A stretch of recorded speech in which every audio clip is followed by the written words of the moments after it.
Guess we should get going. Comment-vous, how are you? Welcome to Forex.Today. The YouTube community of more than 20,000 foreign exchange traders. We gather here today to conduct technical and fundamental analysis with the overriding goal of planning our trades in advance. Let me remind you that trading is risky, not appropriate for everyone. Your past performance, good or bad, not necessarily indicative of future results. Please stay small, stay humble, focus on the long term. Never risk money cannot afford to lose. Ni hao ma. My name is Wayne. How can I help? I am a humble servant. I am here to assist. I think if you have a question about technical analysis, fundamental analysis, trader psychology, you're like, Wayne, what about moving averages? What about oscillators? What about multiple time frames? What about spot trading, swing trading, carry trading? Wayne, what about correlations? How do I trade commodities? I mean, look, there's a lot. There's a lot into this thing that we do. I've learned a few things over the years and I'm willing to share. So just ask. There are additional resources available to you in the description below the video. An amazing, 2-hour free webinar on how to conduct fundamental analysis, where to get the data for free. There's a link to my book. There's a link to Quant-in-a-Box.co. There's a link to fxbootcamp.com. There's a link to tradersway.com. There's a lot of links, a lot of resources. Trader's Way is an ethical foreign exchange broker. Yeah, there is one. Trader's Way earned my loyalty and respect many years ago. I think you should check them out. You're going to need a broker. You don't have direct access to the interbanking system. You need liquidity partners. And you need someone to manage all the process. So anyways, Trader's Way does that. They're faster. Now, like, for example, why are they faster? Well, typically a very large broker that has bajillions of dollars of advertising, because they somehow make a ton of money off of their retail Forex traders. Well, what happens? They squeeze tens of thousands of traders onto one tiny little server. Yeah. They also probably trade against those traders, so whatever. Not really a model based on dignity and respect. Trader's Way is different from most brokers because, well, they don't have 40,000 people on one broker, or on one server, so they're faster. They're not trading against their clients, so they treat their clients with dignity and respect. Cool. I mean, it's good. Check them out. Tradersway.com.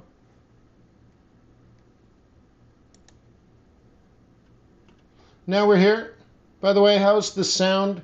Today I have the microphone just hanging off the end of my microphone stand.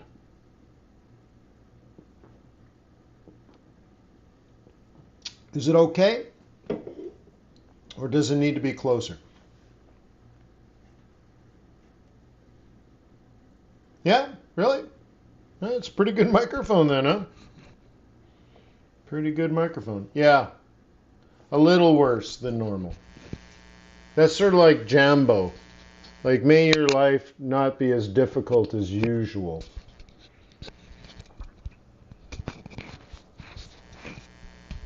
Which I think is funny. So I don't know if I put this up here, if it's any better. I don't know. All right, so so let's look around the world. First of all, there is a poll. Let's take a look at the poll.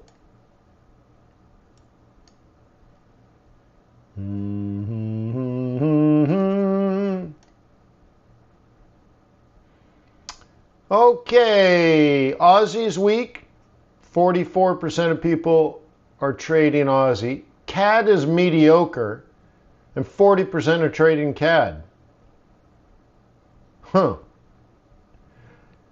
Kiwi has been weak for days and days and days and days and days and days, and only 7% of you are interested in doing that.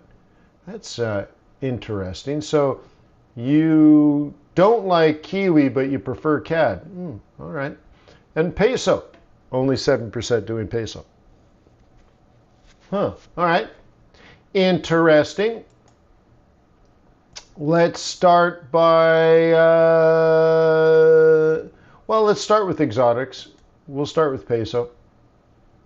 Okay, big move up. I'm out of this trade. I took profit yesterday. I don't remember where it was, but whatever. I know I was short at the top of this, if you recall. Oh, yeah, I forgot my drawing tool ain't working.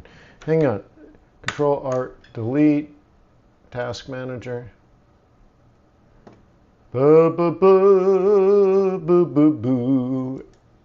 Epic Pen. End task.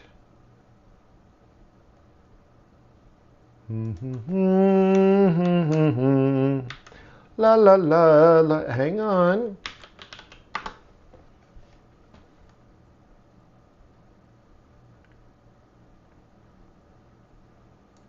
Okay, I think this will work fine now. Cool.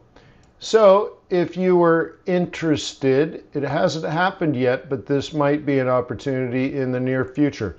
What do you stink? Smell like a plan? But nobody's interested. Where 93% of you are not interested.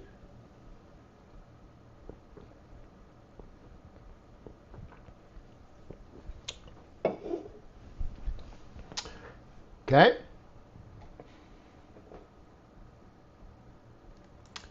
Interesting. Let's back out a little bit. So the sell zone for plan A is right here, kicking it off the daily 21. Target is going to be 17. Yeah.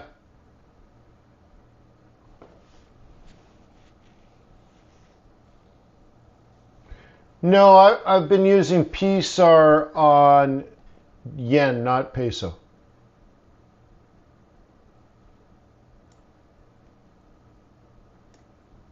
Okay.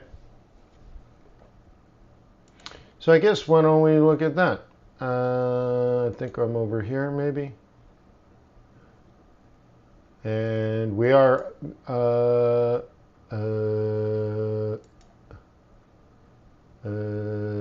oh.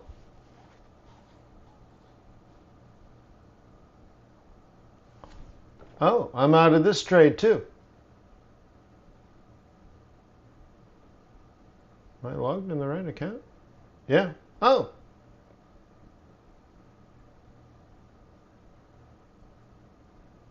Really?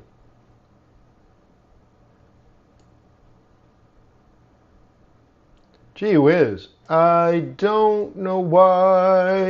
Really? That's just really odd. I don't remember why I got out of the peso trade yesterday. I remember that happened yesterday. I talked about it. And I got out of this trade too? Really? I did? Well, I guess I'm out for maximum profit anyways, if I'm out way up there.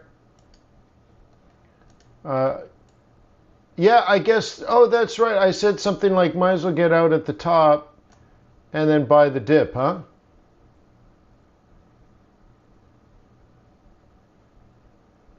Yeah. All right. All right, cool. Well, I guess I did the right thing. Good for me. Well, hell's bells. So today is still the 31st. I've hit my monthly target. Okay, cool.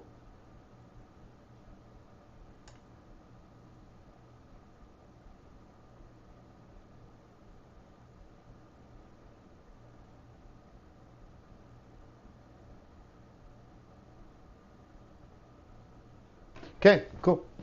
Cool. Right on. Interesting. I'm naked now. I was long all these pairs and now I'm out. Cool, I guess. Now I feel nay. Yeah, double top in euro dollar.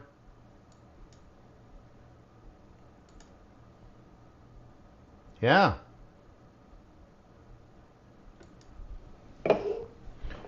All right, hang on.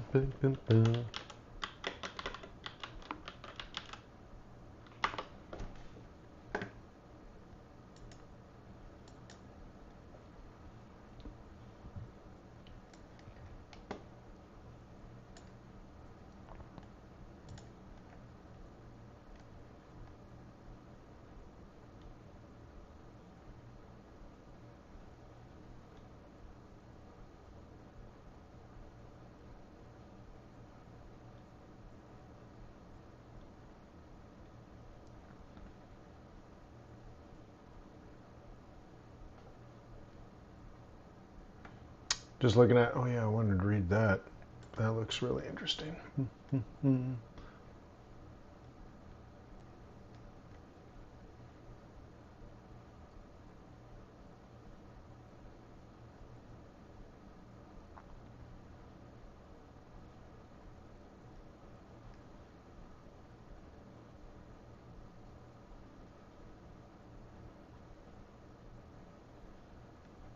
Anyways, some interesting reads here on the Bank of Japan. You can sort this by monetary policy or by their actual speeches, which I think can be very interesting, depending on what they're talking about, of course, right? The basic thinking on monetary policy and the outlook for economic activity and prices. Super interesting, right? I mean, dude, seriously. All right, anyways. Sorry, I know it's only 8:20 in the morning. I'm exhausted. I'm very tired. I think you can tell. Let's take a look at commodities. Drop into maybe 1 hour. Okay. And I'm looking to maybe buy some WTI pretty soon, somewhere between 66.5 and 65.5.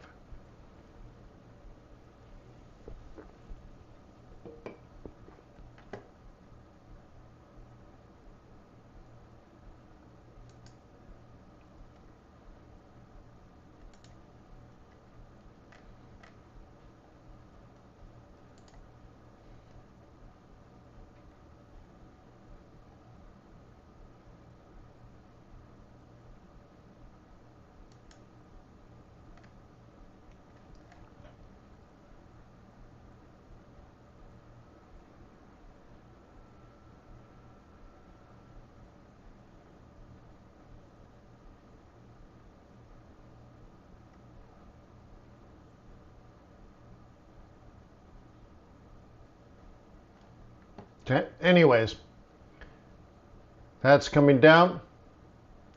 Maybe have some up later. If you go out to the 4 hour, you might see what we're looking at.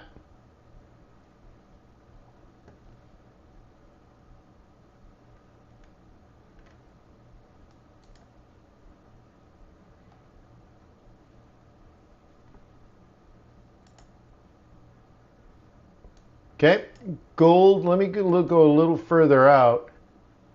So I'm looking at gold over in here.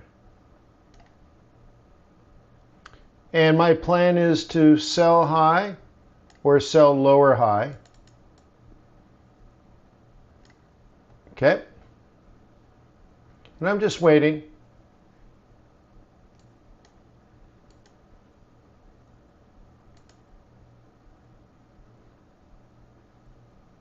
Okay.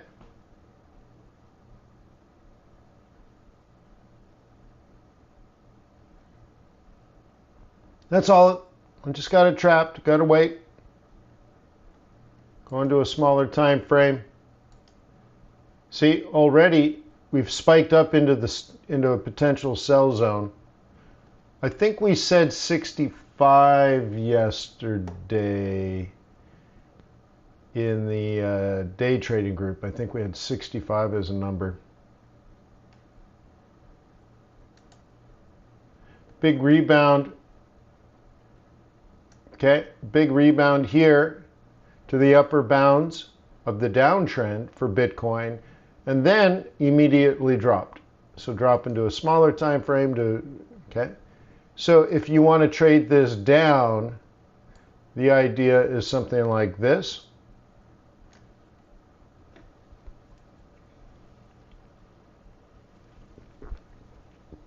Notice that this is profit taking. Okay. And these are day trades. And the day trades have already worked out. Okay. Today's day trade, for example, is sell here. This is Wednesday. So that's what you would have been doing yesterday. Down, down, down, down, up, up. And so we already blew through today's targets. So your trade plan for Thursday. Remember, you don't log into the New York session to figure out what you're doing today. That's a failure. That's an epic failure. You never log in and decide what you're going to do today. You've already failed. Okay? So like if you say, oh, Bitcoin's down, maybe I should sell it. No, wrong. What you should be doing is somewhere between here, here, and here, between now and tomorrow, you probably want to sell. So today is already done. The logic here is if you sold here yesterday, which is today's trade, your stop would have been somewhere around here. You're already out. So now you're analyzing your next trade, which is higher than where you are now, and there might be one of these things. Okay, that's day trading. Now, if you are a counter trend trader, this is an obvious trade. Obvious. In fact, there's only one counter trend trade I teach, and that's it. Does anybody know the target for that? If you saw this Monday morning, does anybody know the target if you're going to counter trend this back down? Yeah, right here.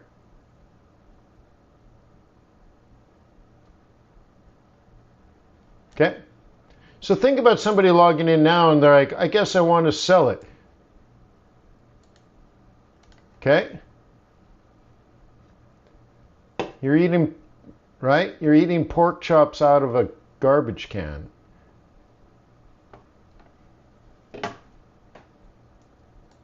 This is your bone-on ribeye steak up here. This is your garbage can pork chops. You've been living underground, eating from a can. You've been running away 'cause you don't understand trading. How do you get indicators like yours? You join FX Bootcamp. That's it. You get hundreds and hundreds and hundreds and hundreds of files included in your membership.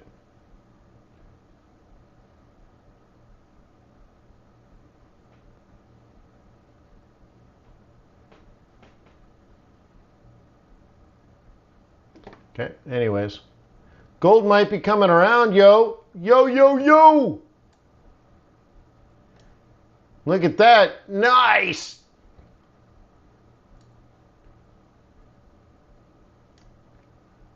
Yeah, join FX Bootcamp, man.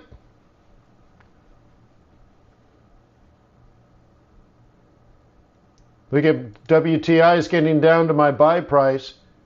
Why? Because as a bull, I only buy red candles. So this is where you go, you get ready.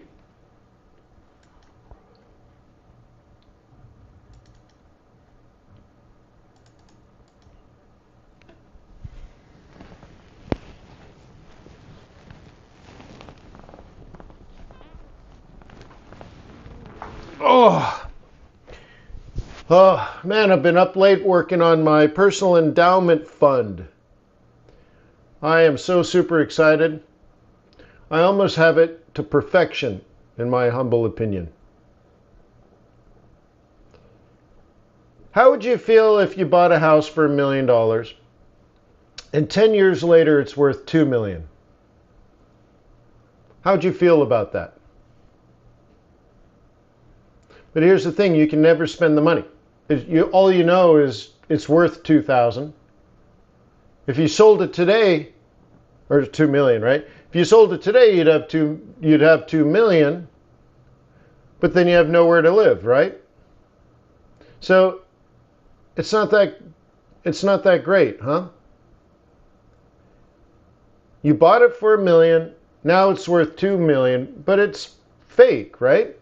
It's paper money. You'd have to sell it to realize it, but then you lose something when you sell it. You lose the house. What if, imagine this, guys, what if at the end of every month, if the value of your house went up, a paycheck showed up? What if every month you got a paycheck? They're like, congratulations, your house went up in value. Here's $10,000. Meanwhile, you still got your $1 million tied up in your house, but every month a paycheck shows up. So over the course of 10 years, you received $1 million in paychecks. How'd you feel about that?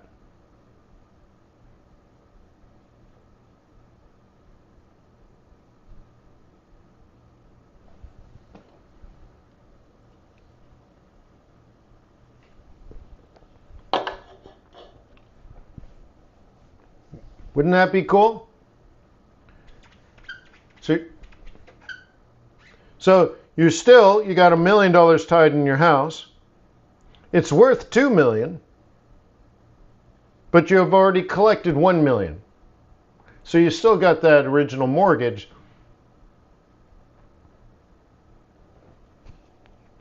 but you've already been paid all the upside. Yeah, I want to do that for people who are retired. So there's going to be this period, let's say you got 15 years before you get to retirement. For 15 years, we just compound and compound faster and compound, right? Now, Roderick says the house is free, and that would be sort of the normal idea that you take the money, the million you made, and you pay down your mortgage, right? Amortization. But think of it this way. That makes sense for real estate, but you know what we can do that other asset classes can't do? Compound. So what if you took the income, and I don't know if this is a good analogy, but you bought a second house.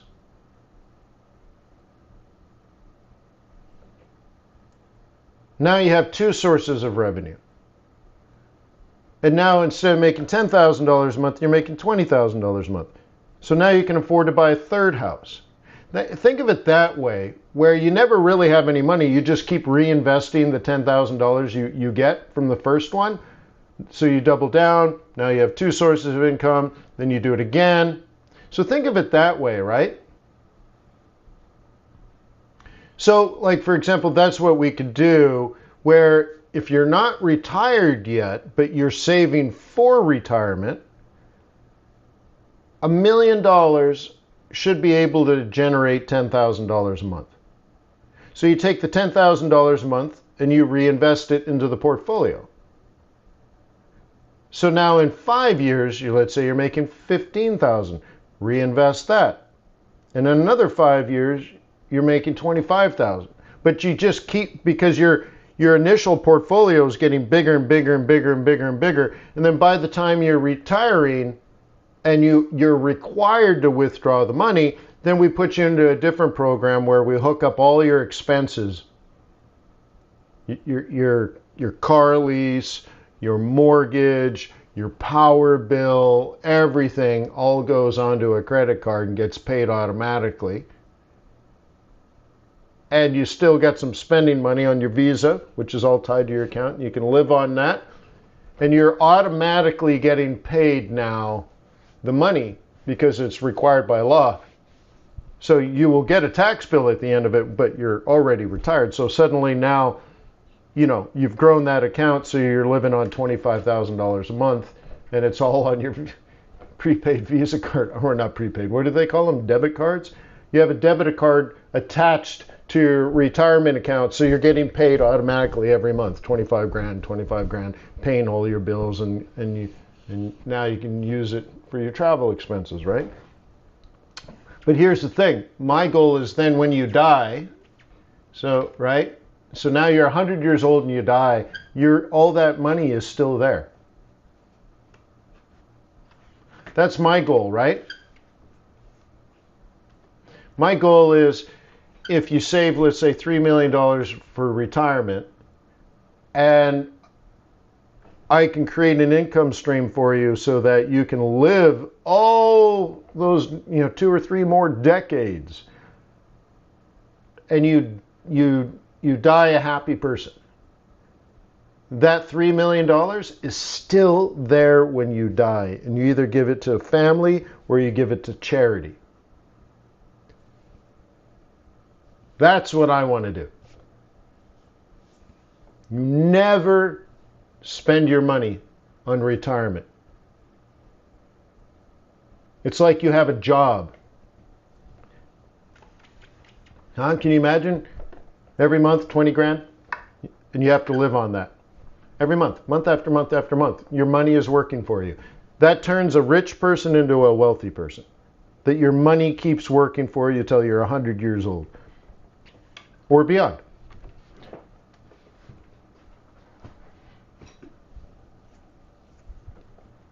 That's my goal. Uh-oh, look at that, my mouse is dead. What's going on? Hello, mouse is dead. Oh, yeah, mouse is dead. Whoa, dude, whoa. Is it? Right, I can't use my mouse.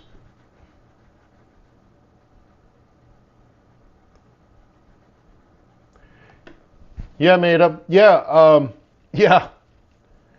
But what I designed on paper, and I've tested it, and I just got the results yesterday. I think I put in the test, I think it was $600,000 4 years ago is the starting date. All the way to today, it had less volatility than the S&P 500, which is a goal. You want less volatility. But it made $200,000 less over the course of those 4 years. Now, there were some rocket ship ups, post-COVID, right? It crashed. The stock market crashed during COVID and then rebounded like crazy. You remember? It dropped like, 15 or 20% in a month. And then a month later, it's all the way back up. Do you remember that crazy volatility? So it underperforms that volatility. So it loses when the stock market goes down and it wins when the stock market goes up, but it loses less and it makes less. So at the end of 4 years, the account was only at like 650,000, where if you had just invested into the 60-40 portfolio like most retired people, it would have been 800,000. So that's disappointing, right?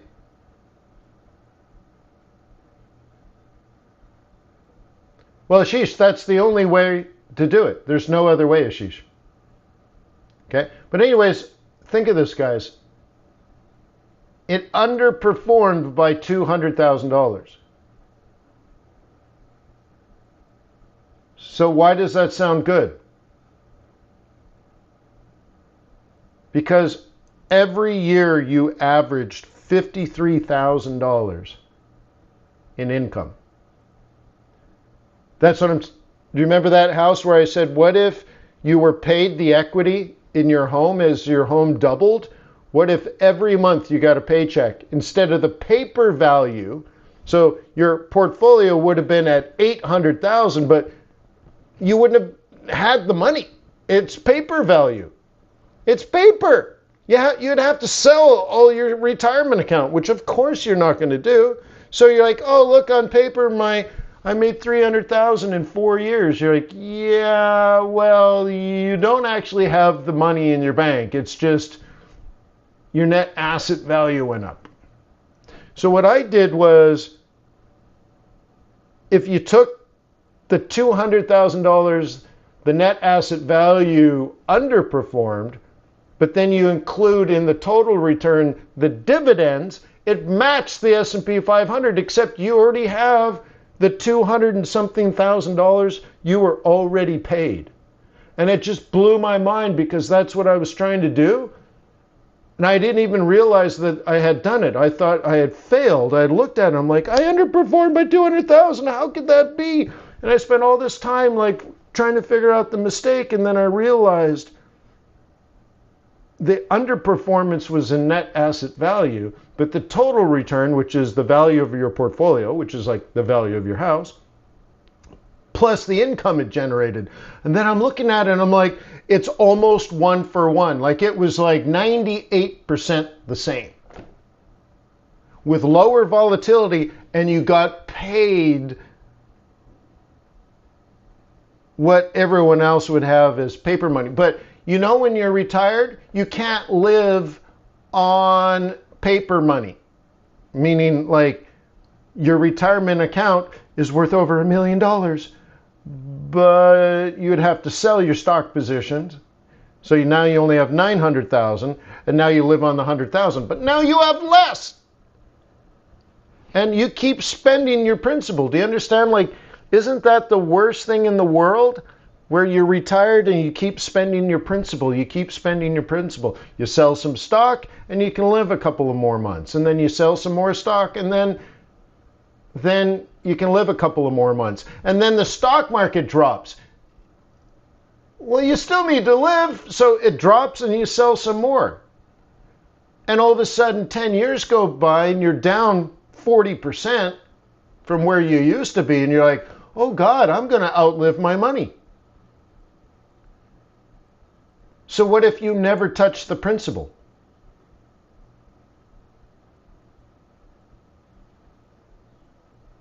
Aha, that's it. That's what I'm designing. So anyway, so sorry, I'm tired.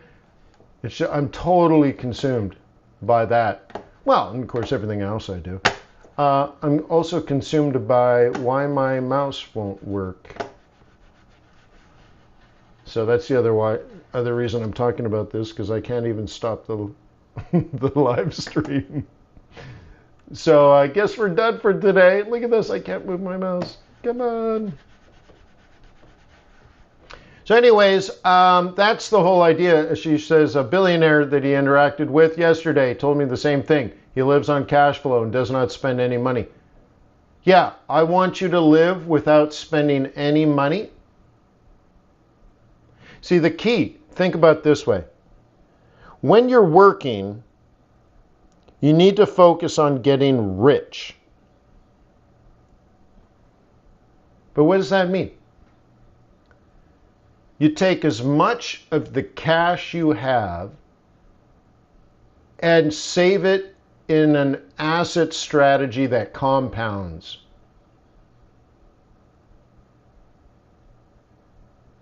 If you think of it as real estate investing, the more doors you own, the more your net worth is. Do you understand?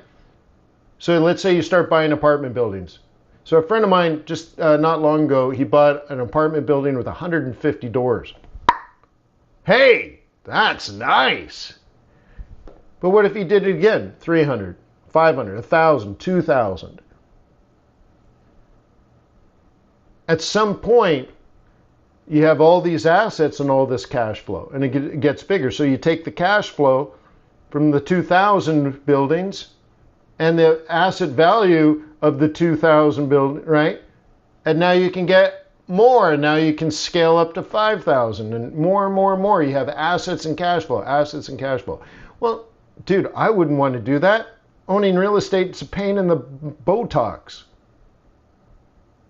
right? A pain in the Botox. Any of you that have owned real estate before, you're like, whoa, dude. No, it's not that easy to scale, right? So what if it was financial assets? You can scale financial assets, right?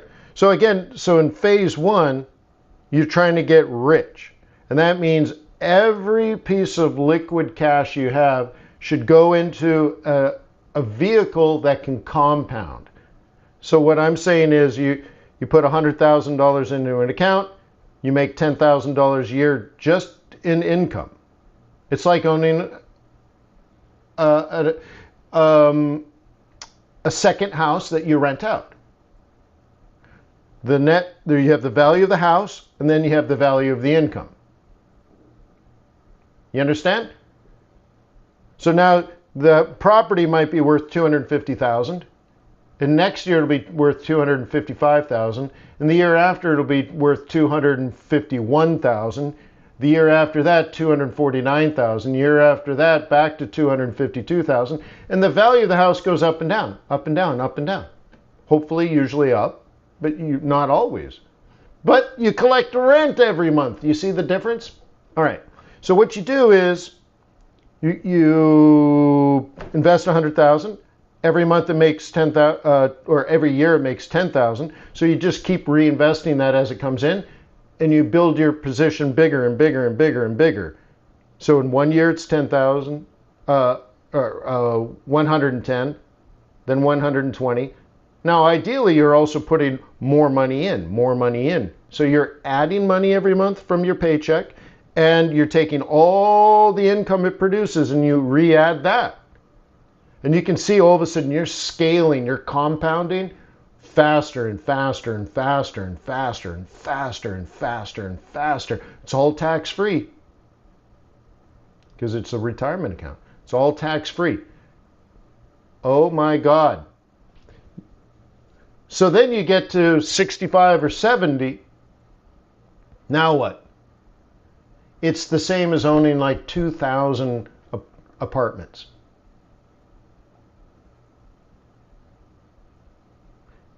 Just that rent just coming in every month, and now you don't have to work anymore. Because you went from 1 door to 3 doors to 5 doors to 10 doors to 30 doors to 50 doors to 100 doors to 200 to 500 to all of a sudden now it's like owning 2,000 apartments without the headache. Patrick's is not in Europe. No, it's perfect for people in Europe because you don't pay American taxes anyway, so it doesn't even have to be your retirement account. In America, you have to pay. You want it to be a retirement account because if you put $1 million in. By the way, this is all hypothetical. It's not a sales pitch. I don't even have the fund up and running yet. But let's say you put $1 million in and it generated $10,000 a month, which is about what the goal is. Well, in America, you'd have to pay taxes on the $100,000 you were paid. And so at the end of the year, you collected $120,000, right? Taxman's going to want to take it like it's income, like you earned a paycheck, because you did actually earn a paycheck, right? So all of a sudden you'd get what, a $35,000 tax bill? And you're like, oh snap, I owe $35,000? Well, you were paid $120,000. So now you'd have to take that out of the account, which means it compounded $120,000, but now you got to withdraw that. So now you're compounding more slowly. So you could do it that way. So, but that doesn't make any sense. You wouldn't want it to do it that way. You could, but it's not advantageous. Because the goal is to compound and then live on this giant asset that you've created over a decade or two. Okay? But if you're European, you don't pay American taxes, so it doesn't matter. But you still want to do the same thing, reinvest, reinvest, reinvest, reinvest, reinvest. So it's just automatic, right? So you get the income and it goes right back into the portfolio. Everything's good, and hopefully you're tucking away all your free cash flow too, so that you can save for retirement. And the name of the game is, by the time you're 65, you want the biggest asset possible. And again, thinking about real estate, you'd be consumed by how many doors, how many apartment buildings, right? Like that's what it is. How many apartments are you renting out? Is it one, or is it 1,000, or is it 10,000? It's all about scale, right? So anyway, so foreigners don't pay American taxes, so they wouldn't have to worry about that. Americans do pay taxes, so they would have to worry about that. So that's why you'd have to set it up as a retirement account. Because you don't have to pay taxes until you withdraw it, which means when you're too old to work for a company, now it's like working, you're an employee of your retirement account and it pays you every month.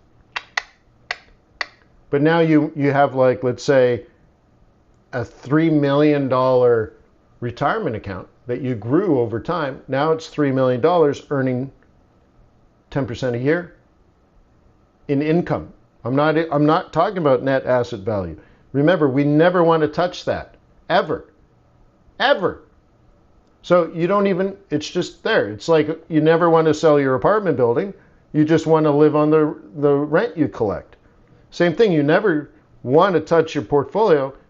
So if you had the 3 million and it's paying you, let's say, 25,000 a month, now you live on the 25,000 a month for the rest of your life. The net asset value still fluctuates up and down, but you're never going to touch that, so it doesn't matter. So when you die, your $3 million is still in your account, and it goes to either your loved ones or it goes to charity, depending on what you want. You see? So that's what I'm working on. I think it's a very noble cause. Because I'm scared that as Americans go into retirement, they're going to live longer than their money.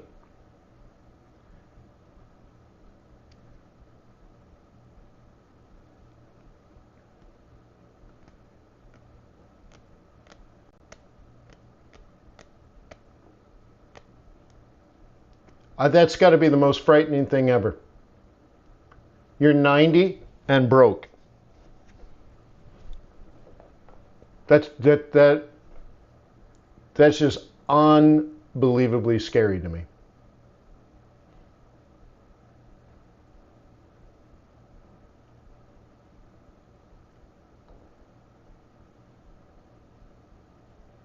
And I'm like, it's only money.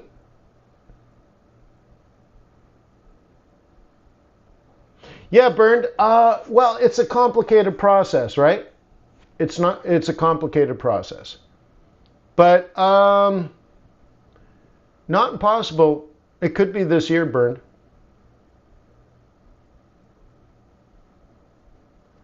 Right, so right now I'm back testing the model.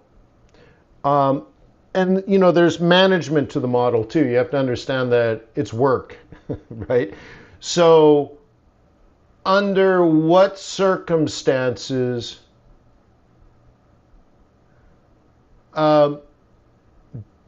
which circumstances dictate a certain portfolio construction, right? So like, for example, one of the things I was doing yesterday, and you guys might like this, so I hope this isn't too far off tangent, but what I did is I used a tool at JP Morgan, under JP Morgan Asset Management. Don't tell me. Don't ask me how I can do this. But so I'm inside JP Morgan Asset Management, and I reconstructed my portfolio and I stress tested it.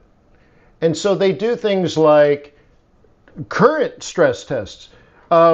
There's a hard landing, there's a soft landing, Fed raises interest rates, Fed cuts interest rates. I think there was one more, right? And I was doing stress testing And that's the first one. Like, how does it react? But then I want you to understand, like, if those are all the scenarios that are plausible right now, I have to have a portfolio constructed for each one of those scenarios, because as the fund manager, I have to say, oh God, we're going into a hard landing. Okay, open up the playbook. Do this, do this, do this, do this, do this, do this. Get out of that, get out of that, get out of that, get out of that. Oh, it's a soft landing. Okay, do this, do this, do this, do this, do this. Get out of that, get out of that, get out of that, get out of that. Oh, the Fed jacks up interest rates, not from, the pause. Let's say there's a pause coming and then 3 or 4 months goes by and they're like, oh God, we got to raise interest rates from 5 something all the way to 6 or beyond. Okay, what should I do in that scenario of policy of raising hikes again? Oh, well, I got to get out of all these and then get into all of this stuff. Because I'm trying to lower the volatility and earn income. But dude, it's not easy. So like one strategy I could do is I can buy a bunch of, let's say Verizon stock. So let's say I buy 1,000 shares or 10,000 shares of Verizon stock. And let's say I get it at an okay price, whatever that is. I haven't looked at a chart, but let's just play with that idea. And I think Verizon pays a dividend of what, 4%? Well, that's not enough. I'm trying to get to 10 on a portfolio. I'm trying to get you to 10 on a portfolio. Okay, but it's a good start. And then I contact the dealing desk and say, okay, I have 10,000 shares of Verizon. Lend it to short sellers. And they come back to me and say, all right, we have short sellers that want to borrow this stock. We can pay you 4%. I'm like, do it. Now, the portfolio still legally owns it. The short sellers have to pony up treasuries, right? Short-term treasuries for the value of the 10,000 shares of Verizon. So now my portfolio is not at risk. I still collect the dividend because I'm still the owner of the Verizon stock. I'm just lending it to the short sellers. And I'm getting paid 4% because I'm earning income by lending it to the short sellers. So now I own 10,000 shares, or the portfolio, or you own 10,000 shares of Verizon, but now I'm collecting 8%. And I'm like, okay, closer.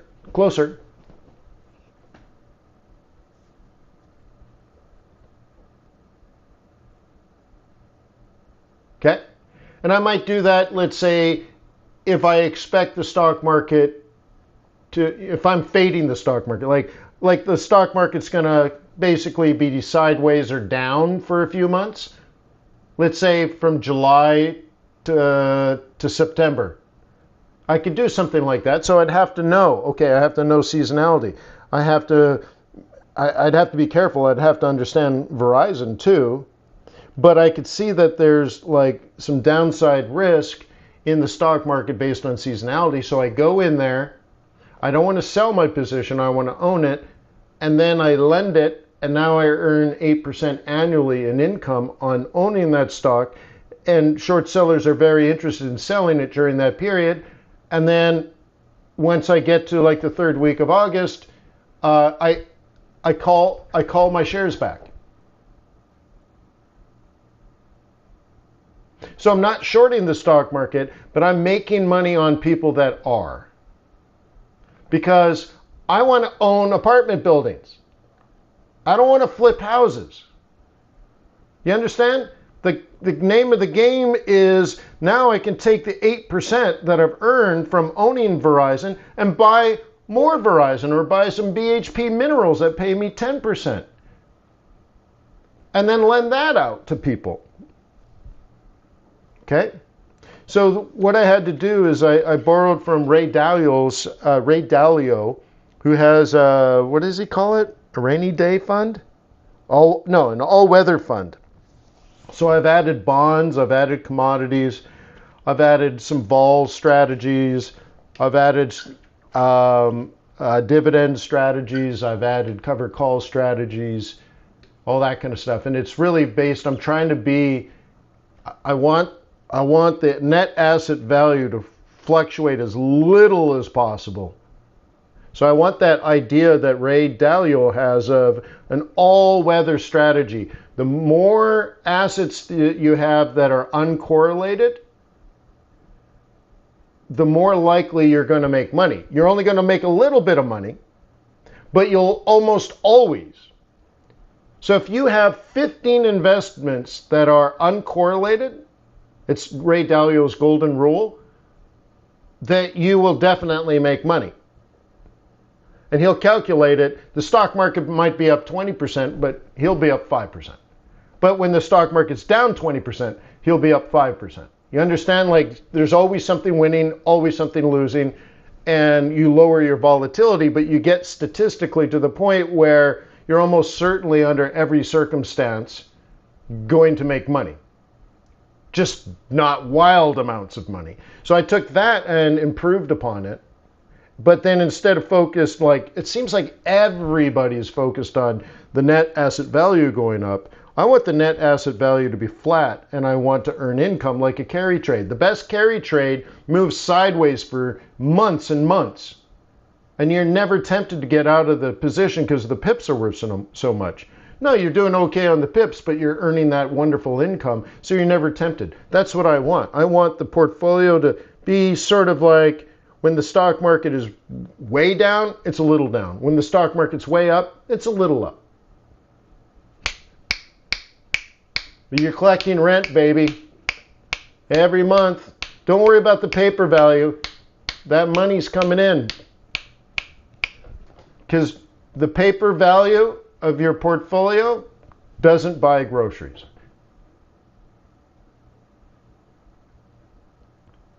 So you can also use options. Absolutely on. Yes. Yes. Right. Yeah, absolutely. Oh, I was going to show you, but I can't use my mouse. My mouse is really effed up.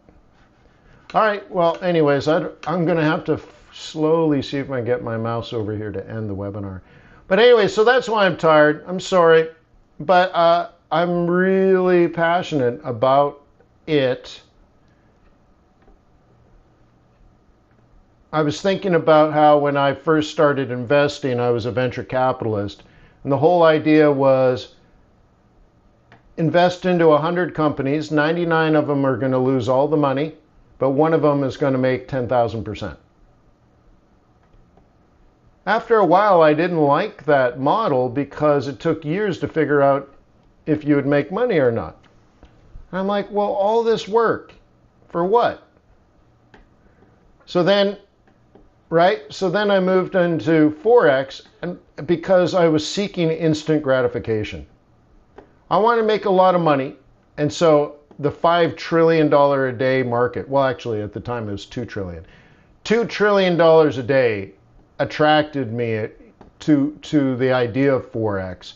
Then when I looked at it, I realized the best thing about trading Forex was instant gratification. You knew that you were making money or losing money, and it was easy to calculate. You know, like options, for example, you have to actually calculate whether you're making money or losing money. So that's why options were never my first choice. I loved just buying and selling money. There was no CEO to lie to us and tell us how awesome their company is. Meanwhile, it's choking on its own blood, right? Cool. But Forex is hard work, right? So it's more like the next phase for me, and like I'm never getting rid of Forex, so don't misinterpret what I'm saying. I love Forex. I love what we do. I love everything that we do together. But I'm at that point where I'm literally at a transition phase to a new part of my life, and I want to know what is the meaning of the rest of my life. The meaning of my current part of my life is raising my children, okay, and making good human beings out of these folks. Great. I'm almost done that process. So now I'm like, so what would I do between now and 75? I'm going to give back to society.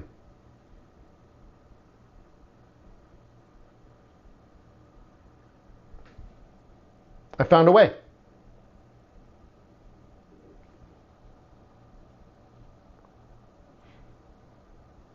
How do you raise money if you don't know anyone rich? This is a great topic. And the best way to do it is think about things you would like to do if you were rich. Classic examples: golf, horseback riding, flying airplanes, racing cars, sailing boats, that kind of thing. If you were rich, what would intrigue you? And then what you do is you join an affinity group around that idea. Okay? So, I once met the president of the Ferrari Club of Atlanta. He came to my house. I sold him a Ferrari. True story. And he's like, oh, this is a beautiful car. Yeah, nice. Cool. Now, if I wanted to meet people that own Ferraris in Atlanta, I would join his group. He is the president of the Ferrari Club of Atlanta. So I would join the group. The second part of it is I would contact him or the board and say, I want to volunteer. I want to help grow this club. I don't know anybody at the club, so I want to participate. I want to get to know the leadership. Okay? The third part is you say, I want to be on the new member committee. So anytime somebody joins the club, I'm going to personally welcome them. I'll send them an email. I'll do a Zoom call. I'll get them to the first live meeting. And I'll welcome them. So I'll do a little side event where I can introduce all the new members to the leadership, and I can show them around the cars, and I'll introduce them. I will get new members actively involved. So after a year or two or three of this, every single person of that organization will know you well. The older members love the fact you're doing all the work, so you're on the board, and they'll introduce you to all the long-term members, so you'll get to know all of them.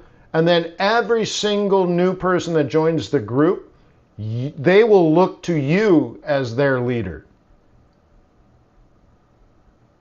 And they'll see how cool and interesting you are, and how helpful you are, and how friendly you are. And then, while you're at one of the cocktail events, they'll say, oh, by the way, Ann, what do you do? Oh, I'm a Forex trader. Really? Game on. Game on.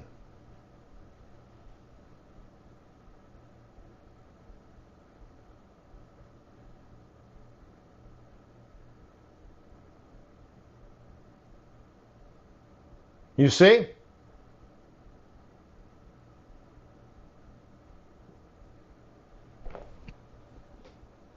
What do you guys think? Should that go in my book?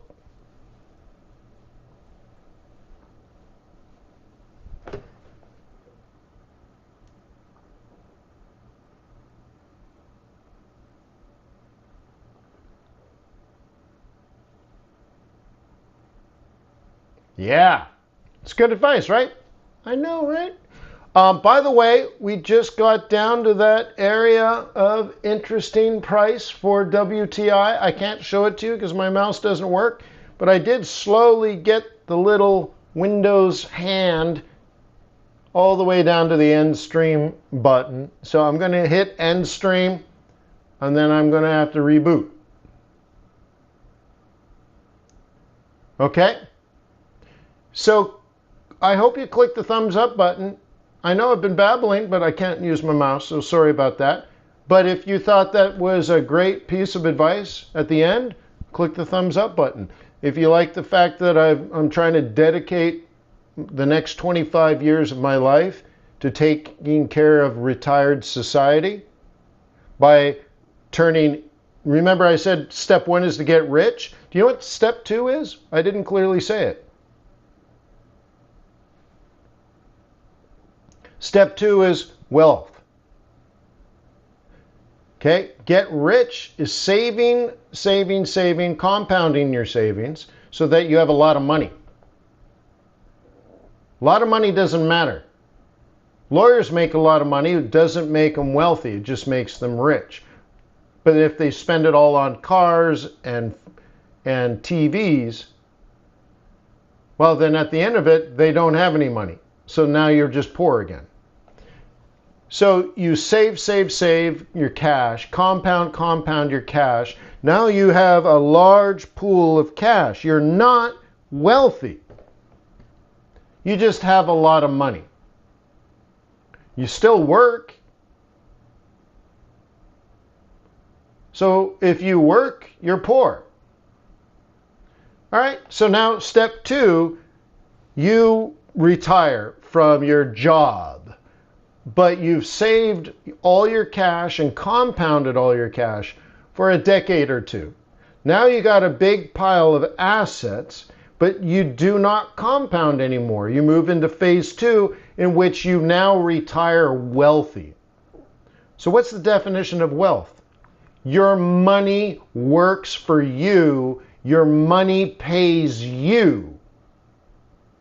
You do not work for a living. You do not punch a time card. You do not get up early. You do not look at your hours. You do not have to do anything. And money shows up because you own an asset that pays you income. A big pile of cash that pays you money every month. And you can sleep in and stay up late. You can go on vacation. You don't need a laptop. You don't need a phone.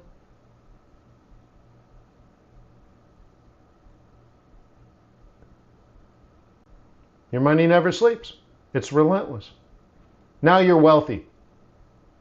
When your money, of course you don't have money, when your assets produce enough income for you to live all day, every day without doing any work, you can have zero productivity. Now you're wealthy. You're independently wealthy.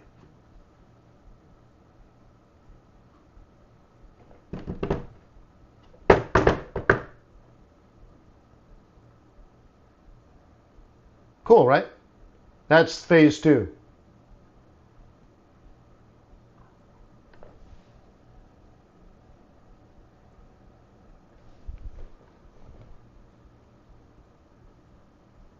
Nice, right? So anyways, I'm going to try to click the end stream button. So you take care of yourself. You hear? If you're in my day trading group, I'll see you at 4. Heads up, wink, wink, nudge, nudge on this oil trade. This is kind of what we talked about yesterday.